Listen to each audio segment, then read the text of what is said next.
안녕하세요. 2022년 4월 4일 월요일 아침입니다. 오늘도 하나님 아버지께서 주시는 큰 은혜 거리와 함께하기를 기도합니다. 사랑과 은혜가 많으신 참 좋으신 우리들의 하나님 감사합니다. 오늘도 새날을 주셨습니다. 이번 한 주간 또 주님께서 주시는 말씀으로 주님과 동행하며 주님의 뜻을 따라 살아갈 수 있는 저희들 에게 힘주세요. 감사합니다. 예수님 이름으로 기도합니다. 아멘. 여러분 잘 지내셨나요? 오늘은 에스라 4장 1절에서 10절 말씀을 함께 묵상해 보기를 원합니다. 이제 바벨론 포로로 잡혀갔던 이스라엘 백성들이 하나님께서 그 마음에 영을 주신 모든 사람들이 이제 돌아와서 성전을 건축하기 시작했는데, 성전 건축 하나님께서 함께 하시면 형통하게 일사천리로 진행되면 너무나 좋겠는데, 출애굽할 때 이스라엘 백성들이 사막에서 성막을 지을 때 너무너무 형통했죠. 남아 모든 물자와 또 자원이 남아 돌 정도였습니다. 또 다윗 왕이 솔로몬을 통해서 또 자기가 원했던 그 성전을 지을 때도 하나님께서 모든 것들을 풍족하게 준비시켜 주셔서 솔로몬도 너무나 그래도 풍족한 가운데 좋은 상황에서 성전을 건축할 수 있었습니다. 그런데 한번 무너진 것들을 다시 세운다는 게 굉장히 힘들어요. 여러분, 우리가 하나님께서 은혜를 주실 때 그것들을 유지해야지, 한번 그런 것들을 놓친 다음에 다시 뭔가를 시작하려면 그 노력이 몇 배나 들어가는 것을 알 수가 있게 됩니다. 이스라엘 지금 자손이 그런 상황에 놓여 있죠. 이스라엘 백성들이 헌신하고 또 예루살렘으로 돌아왔지만, 그래서 성전을 건축하지만 여러 대적들이 있었다라는 것입니다. 여러분, 우리가 헌신할 때 내가 하나님을 위해서 이걸 하겠습니다, 하나님을 위해서 살겠습니다 라고 헌신하는데, 어떨 때는 형통하게 모든 것들이 진행될 때가 있지만 어떨 때는 정말 곳곳에 우리가 생각하지도 못했던 그런 장애물들을 만나는 것을 보게 됩니다. 이스라엘 백성들도 사실은 그런 일을 하는 거예요. 처음에 유다와 베냐민의 대적은 포로로 잡혀갔던 사람들이 돌아와 이스라엘 하나님 여호와를 위해 성전을 건축한다는 소식을 듣고 들었어요. 대적이 그 이야기를 듣습니다. 그런데 듣고 아이고 그래 하고 그만두는 것이 아니라 이 성전 건축을 못하도록 방해하는 세력으로 발전되고 있다는 것입니다.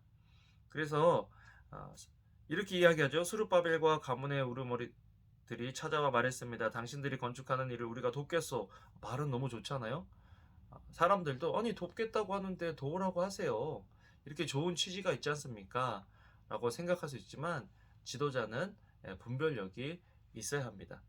당신들이 건축하는 일을 우리가 돕겠어. 당신들이 하나님을 경배하기 때문이요. 우리도 우리를 여기까지 끌고 온 아시리아 왕 에살핫돈 때부터 하나님께 제사를 드려 왔으니 말이요. 얼핏 생각할 때는 그 사람들 해서 같이 예배하면 안 되냐? 왜 이렇게 마음이 좁냐? 라고 할 수 있지만, 이 사람들은 하나님만 섬긴 사람들이 아니라 하나님도 섬긴 사람들이었습니다.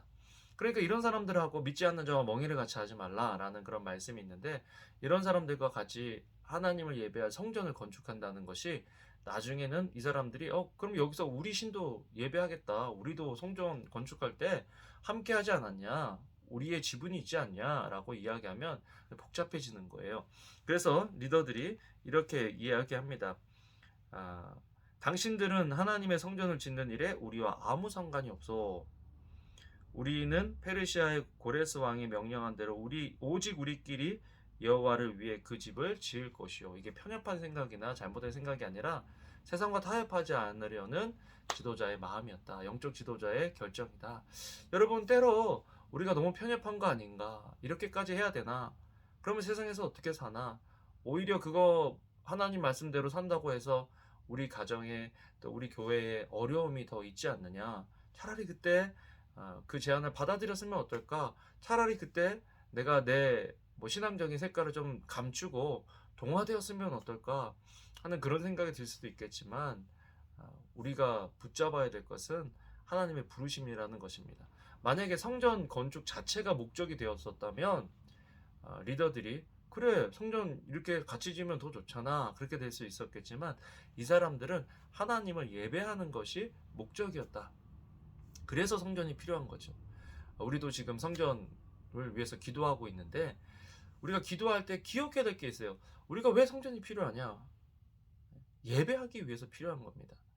뭐 잘 모이고 더 거리가 더 가깝고 뭐 접근성이 좋고 시설이 더 좋아서 편하다, 이게 우리 성전을 건축하는 목적이 되어서는 안 되고, 성전을 건축하는 목적 예배입니다. 예배. 우리가 더 하나님을 예배하기 위해서, 우리가 더 그 하나님의 예배 자리로 또 믿지 않는 사람들을 더 초청하기 위해서 예배당이 필요하다라는 것들을 우리가 기억하고, 정말 세상과 타협하지 않는 그런 성전 건축을 기도하면서 준비하면 좋겠습니다. 저는 이번에 에스라 읽으면서 기대가 돼요. 하나님께서 지금 나와 우리 공동체에 주시는 말씀이 뭘까? 우리도 어떻게 하면 주님께서 원하시는 성전 건축, 그 일이 비록 힘들고 오해받고 또 여러 가지 장애물이 있을지라도 우리가 어떻게 하나님의 말씀을 붙잡고 성전 건축을 할 수 있을까?